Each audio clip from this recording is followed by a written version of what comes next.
Israeli-based company called Amdocs that generates the computerized records and billing data for nearly every phone call made in America. As Carl Cameron reported, U.S. investigators digging into the 9/11 terrorist attacks fear that suspects may have been tipped off to what they were doing by information leaking out of Amdocs. In tonight's report, we learned that the concern about phone security extends to another company founded in Israel that provides the technology that the U.S. government uses for electronic eavesdropping. Here is Carl Cameron's third report. The company is Comverse Infosys, a subsidiary of an Israeli-run private telecommunications firm with offices throughout the U.S. It provides wiretapping equipment for law enforcement. Here's how wiretapping works in the U.S. Every time you make a call, it passes through the nation's elaborate network of switchers and routers run by the phone companies. Custom computers and software made by companies like Comverse are tied into that network to intercept, record, and store the wiretapped calls, and at the same time transmit them to investigators. The manufacturers have continuing access to the computers so they can service them and keep them free of glitches. This process was authorized by the 1994 Communications Assistance for Law Enforcement Act, or CALEA. Senior government officials have now told Fox News that while CALEA made wiretapping easier, it has led to a system that is seriously vulnerable to compromise and may have undermined the whole wiretapping system. Indeed, Fox News has learned that Attorney General John Ashcroft and FBI Director Robert Mueller were both warned October 18th in a hand-delivered letter from 15 local, state, and federal law enforcement officials who complained that, quote, law enforcement's current electronic surveillance capabilities are less effective today than they were at the time CALEA was enacted.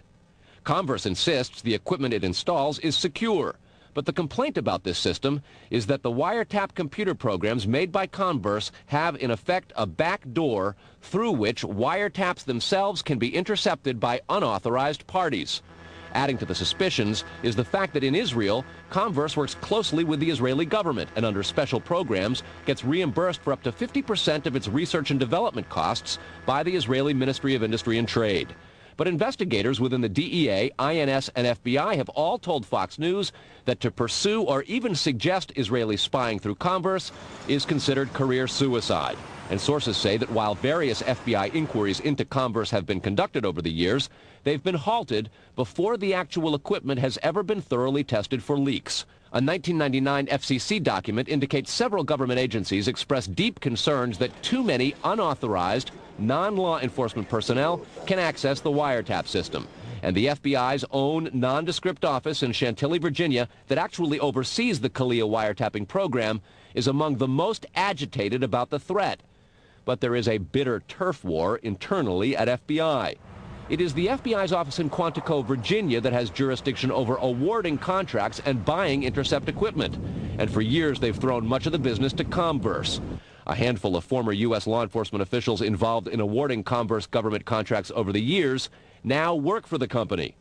Numerous sources say some of those individuals were asked to leave government service under what knowledgeable sources call troublesome circumstances that remain under administrative review within the Justice Department.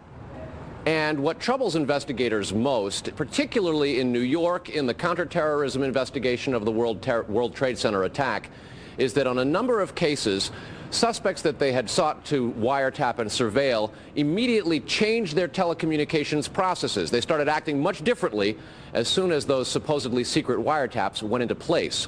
Brett? Carl, is there any reason to suspect in this instance that the Israeli government is involved? No, there's not, but there are growing instincts and an awful lot of law enforcement officials in a variety of agencies who suspect that and have begun compiling evidence and a highly classified investigation into precisely that possibility. Brett? All right, Carl, thanks very much.